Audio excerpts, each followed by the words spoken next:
change and it starts So with raise me. one hand high, so your light in the sky. We're gonna keep it shining forever. Whoa, whoa. It's brightest when we're shining together. This little light of mine, I'm gonna let it shine. And in the darkest night, I'll be the brightest light. No covering up, no shutting down, no blowing it out. I'm gonna let it shine. This little light of mine, I'm gonna let it shine. This little light of mine, I'm gonna let it shine. And in the darkest night, I'll be the brightest light. No covering up, no shutting down, no blowing it out. I'm gonna let it shine. This little light of mine, I'm gonna let it shine.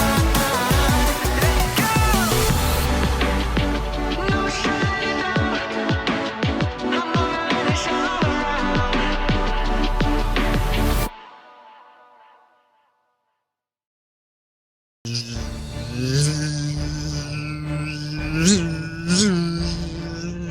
Hey, welcome to Story Lab. This week we're taking a look at the story of someone who witnessed a miracle with his very own eyes.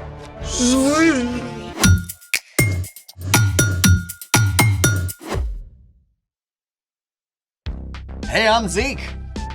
And I'm Carter. All month we're talking about how trusting and following Jesus changes the way we treat others. Everything okay? Sorry. What's going on? One of my best friends just moved all the way across the country. That's tough. But you can still FaceTime, right? Yeah, I guess.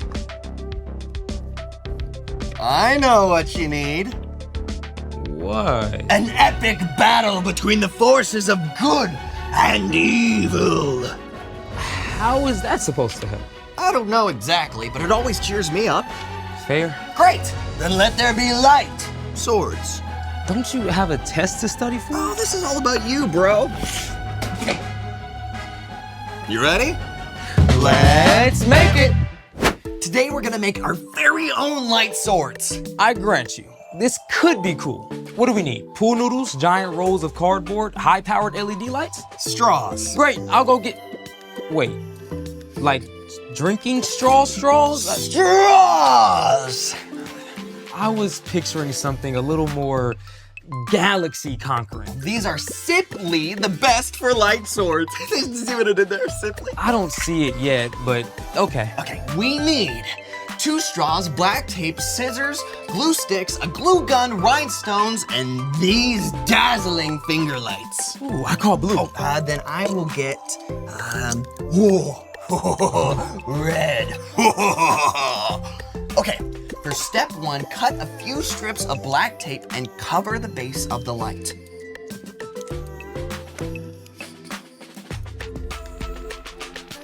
Can you cut it? Yes. Thank you.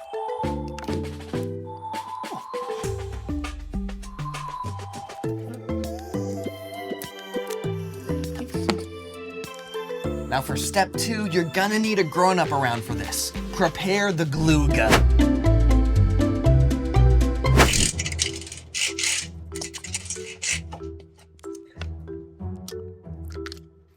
And now we just wait.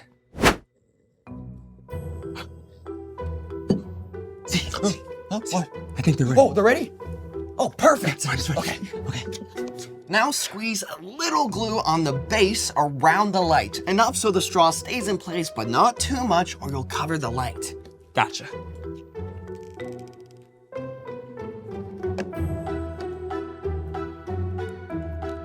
Now make sure the straw is straight and hold it for a few seconds so it dries in place.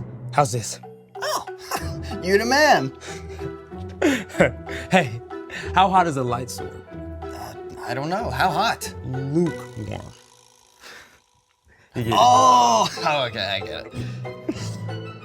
Now, for step 3, it's time for the rhinestone. Just glue it to the end of the straw so the light doesn't escape. Now, our strategy for this is putting it around the tip of the straw and then just placing it on the rhinestone.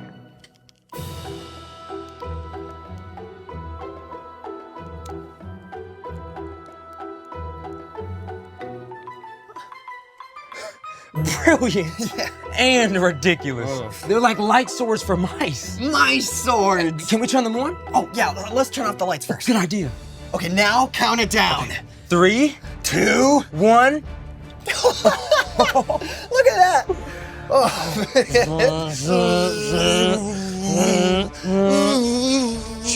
We meet again at last.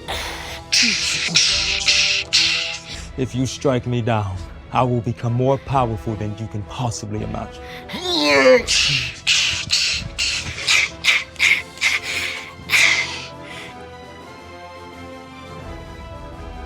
That was amazing. Dude. You see that? Yeah, imagine what we could do with full-size light swords. You know, I actually thought that was pretty epic. Yeah. Thanks for cheering me up. Oh, hey, I've got another mood booster for you. Someone else who saw the light. Bring it on. It's time for...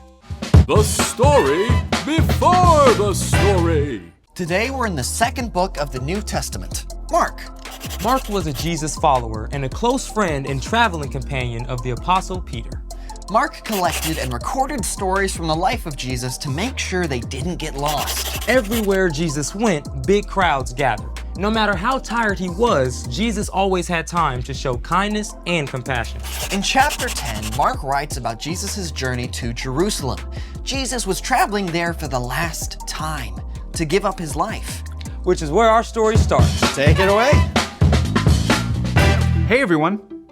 On their way to Jerusalem, Jesus and his followers passed through the large, busy city of Jericho. More and more people gathered until a crowd followed as they left the city. People lined the streets, straining for a chance to see Jesus. Ahead, a man named Bartimaeus sat by the side of the road asking for money. He was blind and he couldn't see a thing, but he could hear all the voices. Look, it's Jesus. I heard he heals the sick. I heard he raised a man from the dead. He fed thousands of people with just a few loaves of bread and fish. He can do anything. Bartimaeus' thoughts must have raced as he listened. At this time, if you were blind, there was no technology to help. You couldn't hold a job, and you had to rely on other people's compassion. If nobody was willing to help, you were stuck, left to beg for money in the streets. It was a very hard life. Desperate not to miss his chance, Bartimaeus began to shout. Jesus, son of David, have mercy on me. The people around Bartimaeus tried to keep him quiet. Who do you think you are? Yeah, Jesus has got important things to worry about. You should just zip it. But Bartimaeus shouted even louder. Jesus, son of David, have mercy on me. You know what? Even though Jesus was surrounded by a noisy crowd, and even though he was on an important mission, Jesus listened. He heard Bartimaeus, and Jesus stopped. Call for him. Whoa. Hey! Cheer up! Get up on your feet! Jesus is actually calling for you. Bartimaeus leapt to his feet and stumbled toward Jesus, tossing his cloak aside. And that cloak may have been one of the only things Bartimaeus owned, yet he threw aside his most important possession just to get to Jesus. What do you want me to do for you? Teacher, I want to be able to see. Bartimaeus may have heard stories of Jesus before, or he may just have read the excitement of the crowd, but somehow he had the faith to believe Jesus was powerful enough to heal him. Go.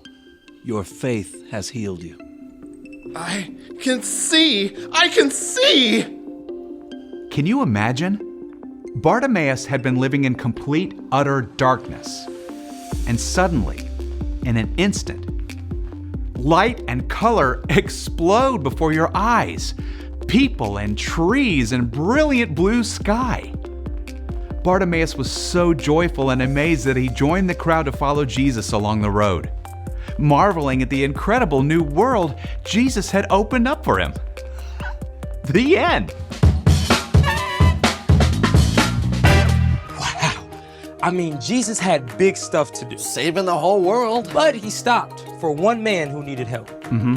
Over and over, Jesus made time for someone who needed him. So What's our part in the story? Well, just like Jesus saw Bartimaeus' need and stopped to help, we can show compassion when we keep our eyes open for what the people around us need. Now, compassion is caring enough to do something about someone else's needs. So once we see a need, it's important to take action. Yep. True compassion means making time to help others. Like when you're in the middle of a video game and your mom is carrying in groceries from the car. Ooh, that's hard. I hate pausing a game. But you can still pause yourself and help. True story. Maybe taking a few minutes before starting your homework to FaceTime your grandma, because you know she loves to hear from you. Or you could help your dad put together packs with clean socks and snacks to give out to people you see who don't have homes. Yeah, sometimes it's as simple as saying hi to a friend who looks lonely. Or getting up a few minutes early to help your younger brother get dressed and ready for school. I think you got it. And thank you both for taking time to chat with me. See you next time. Bye. So here's the thing. Make time to help others. Speaking of help, you need any help for that test you're studying for? Yeah, I've sort of been avoiding it. Well, I'm here for all your study needs. After a 60-second epic battle. Oh, you are on! Thanks for joining us in the Story Lab. See you next time. Okay.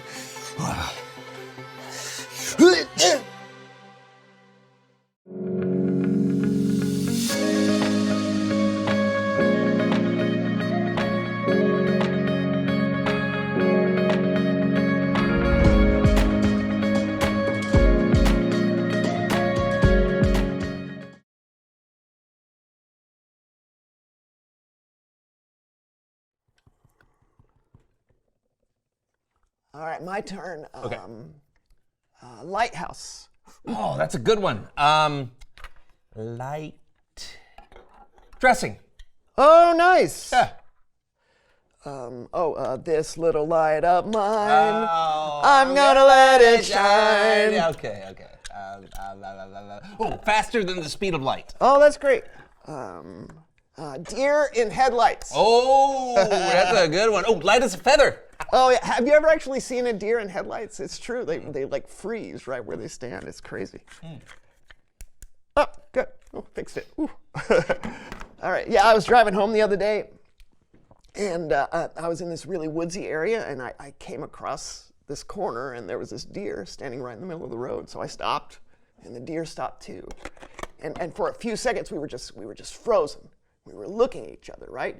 It was like the lights from my car had scared him stiff. Yeah. So then he shook it off and moved off down the road, and I kept driving. Yeah, I read later that the deer is used to the dark, so when they see bright lights so suddenly, they literally don't know what to do for a few seconds. Such simple creatures. You know, John? Wow.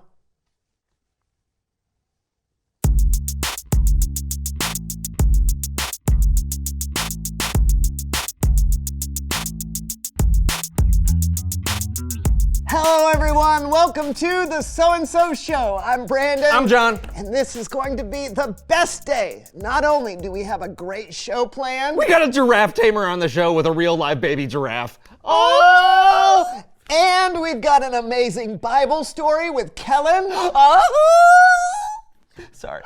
And if that weren't enough, John and I have big plans after the show to do things we've been looking forward to for a long time. Yes, I'm going to be a finalist in this year's Adult League Math League competition. Woo! Yes, a math competition. Not at all boring. Yeah.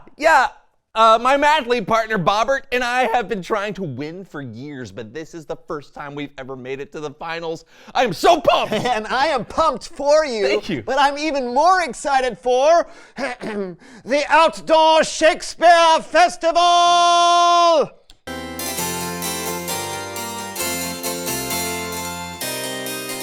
This will be the first one in 4 years because the last 3 were canceled due to weather. But the skies are clear and the sun is bright today, so I'm ready to get all Elizabethan.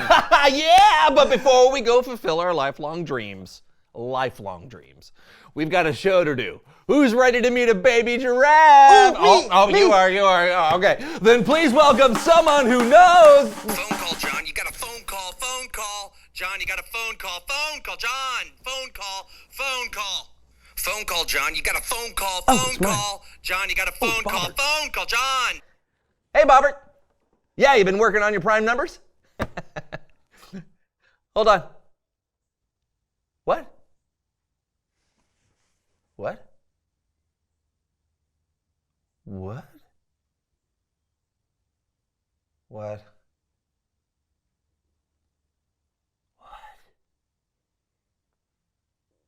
What? What? Okay, bye.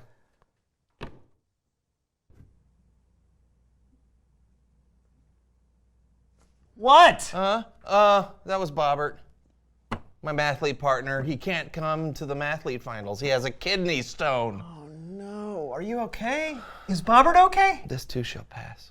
Wow. I'm really sorry, John. I know how much you were looking forward to this. You can't do the competition by yourself, can you? No, every team must have exactly 2 people. It's a rule. Too bad you're not good at math. Well, no, I'm good at math. I just think it's boring. Really? Yeah. Okay. What's 4 plus 4? 8. Okay. You're in. You're my new mathlete partner. Oh, no, I can't. I haven't trained. Plus, the Outdoor Shakespeare Festival!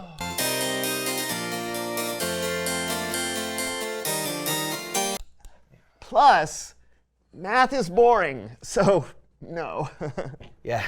Okay, you're right. I couldn't ask you to skip your Shakespeare thing. It's a lifelong dream, right? So I'll just, Bobbert and me will just have to try to make the finals again next year. It'll be fine.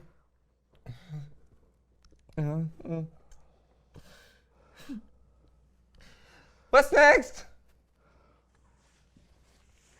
I'll do it. You'll do what? Your math thing. I'll be your partner. What? But you don't have time. I'll make time. You're my friend, and this is important to you. Shakespeare can wait another year. Really?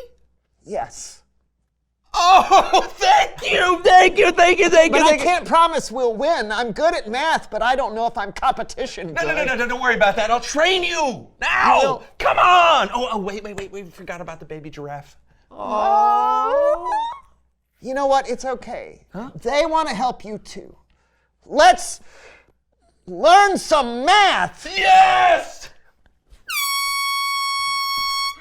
I think those are made for outdoors. They're outdoor toys. Yeah.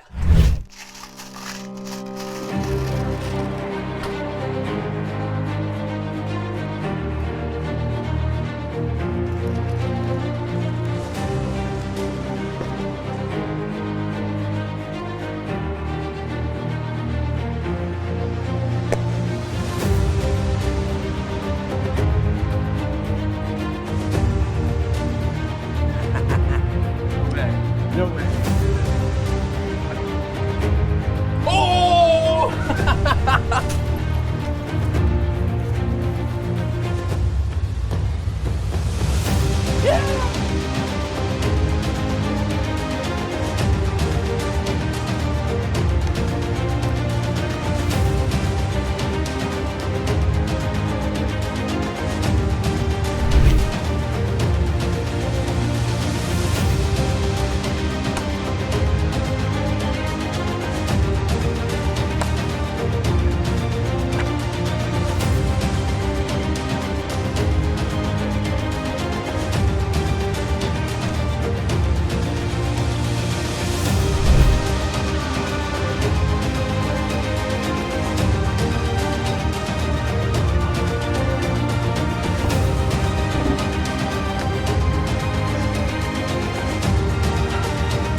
doesn't have anything to do with math. How many times did I hit you with a pool noodle? 47. How many feathers have flown by? 486. You're ready. Yes! Yeah! Yes! Yeah! Yeah! It's Bible story time with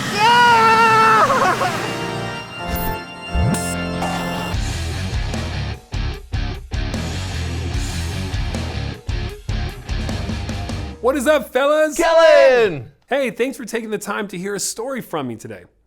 I know you're both very busy. Oh, we wouldn't miss it, Kellen. Hey, say, are you good at math? Is the sum of the square root of any two sides of an isosceles triangle equal to the square root of the third side? Yes. I'm okay. But you don't need to be good at math to understand today's Bible story. It was written down in the book of Mark, and it's about to have some musical assistance. Oh, you bet your custom-made designer sneakers, my friend.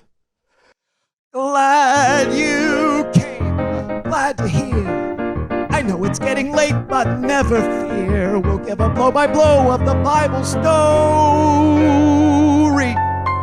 on the Melv Solomon Story Recap.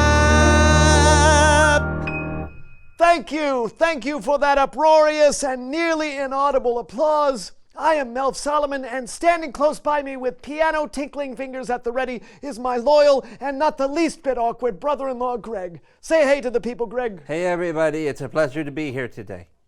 Whoa, Greg. We're just saying hey, we're not recording a podcast. Hey. There it is. Hey, Melv and Greg. Thanks for being here. It's always memorable. Exactly right, Kellen. That's what we're here for. You do what you do, and we'll provide some tunes to keep that story nestled in your viewers' noggins. Sounds great. Here goes. Jesus and his disciples traveled all over the place, teaching people, healing people, and performing miracles. Everywhere Jesus went, people wanted to hear what he would say and see what he would do. We're talking huge crowds of people here. Imagine trying to walk down a street full of people all struggling to get closer to you. That's what it was like for Jesus. He was that well known. Oh ho! Craig and I know a little something about the fame game. The selfie seekers, the autograph hounds. I got a song about it. Hit it, Greg. Greg. He hasn't been getting a lot of sleep lately since his dog gave birth to septuplets. Poor guy. Greg! Who let the dogs out? You did, Greg. No! Let's corral those puppies. Play the song about fame. Oh. You still got it, Greg. Do you know me? I'm the guy who sings the songs. That's right. I'm he. I'm that guy, but don't get me wrong. I'm just like you or any other dude. Now excuse me, you're blocking my limo. What happened next, Kellen? Right. So Jesus was really popular with people, most everywhere he went. That's what it was like when Jesus and his disciples were in the city of Jericho. They were actually trying to make their way through a huge crowd and out of the city when they heard a man shouting from the side of the road. The man said, "Jesus, Son of David, have mercy on me." Some people who heard the man shouting told him to be quiet. They probably thought Jesus didn't have time for his problems.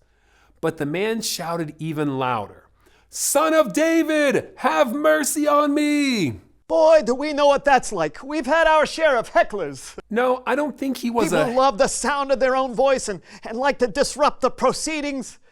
I gotta be honest, it's kind of hurtful. Why does nobody care about anybody else's feelings anymore? Believe it or not, I wrote a song about it. Hit it, Greg, and a 1 and a 2 and a Greg. Greg!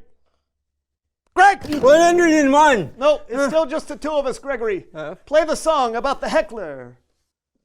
Nailed it. Y stands for you, 'cause you hurt me. O stands for oh, how much it hurts.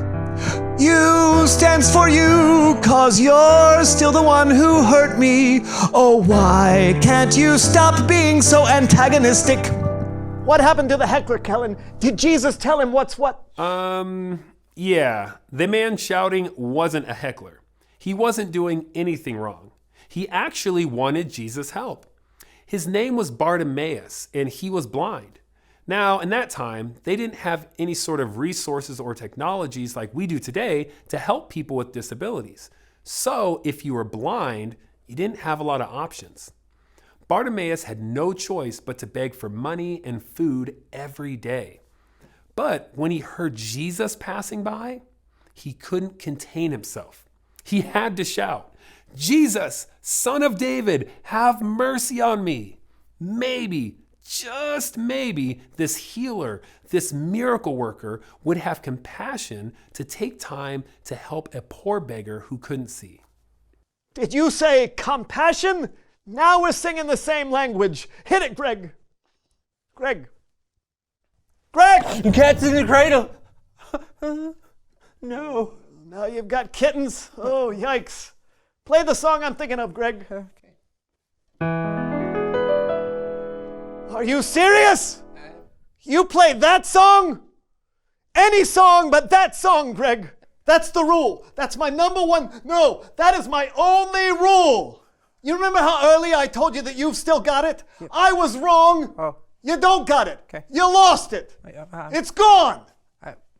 Forever. Forever.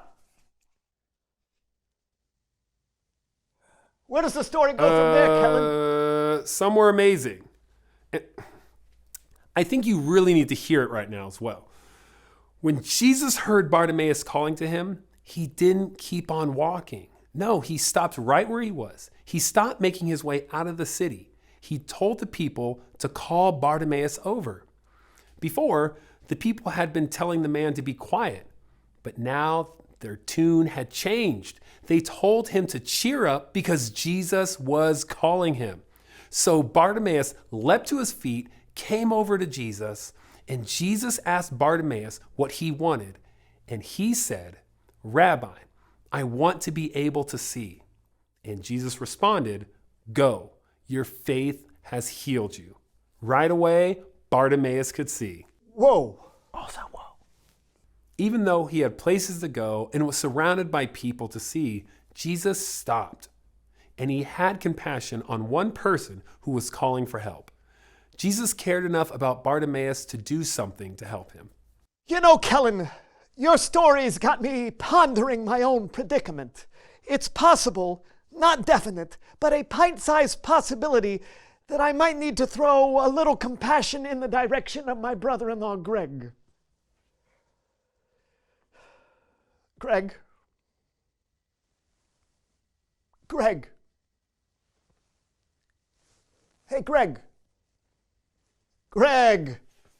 Greg. Can you look at my face, Greg? Greg. Point your peepers at me, pal. I'm sorry for yelling at you, Greg. I was way out of line. And I'm sorry for dragging you to work when I knew you were dog-tired. You forgive me? Sure. Attaboy, Greg. How about one last song to help tie Kellen's story into a bow? I love it. You do still got it. You've got lots of things to do, places you need to be. You don't think you have time to help the people that you see. But the people are important. God made them and God made you. So just stop and have compassion. It's the best thing you could do. That's good stuff. Hey, say, Greg, what's say I come over later and help you take care of the pups so you can take a nap? Is that okay? Yes! Oh, okay then. Let's make it happen, Greg. Greg?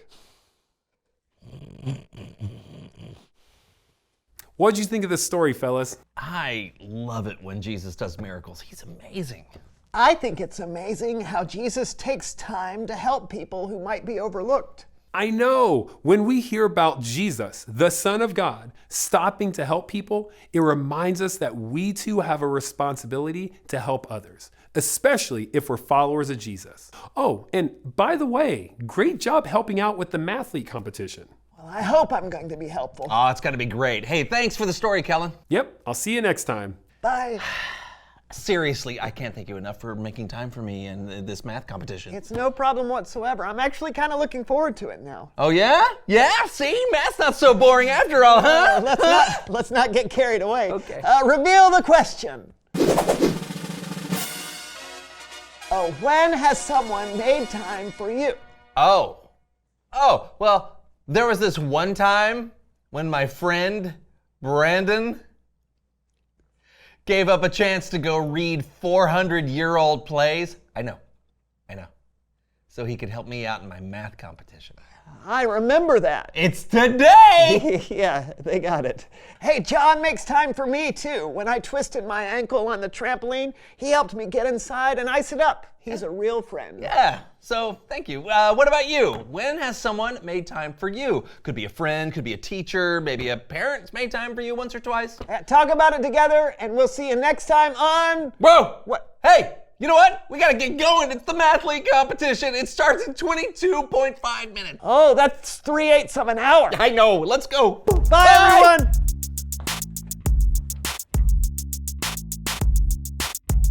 Hello? Is this a so-and-so show? I'm from the Owensboro Zoo. I brought a little friend with me. He's so cute. His name's Puddles. He likes to run around in the rain. Hey, buddy. Hello?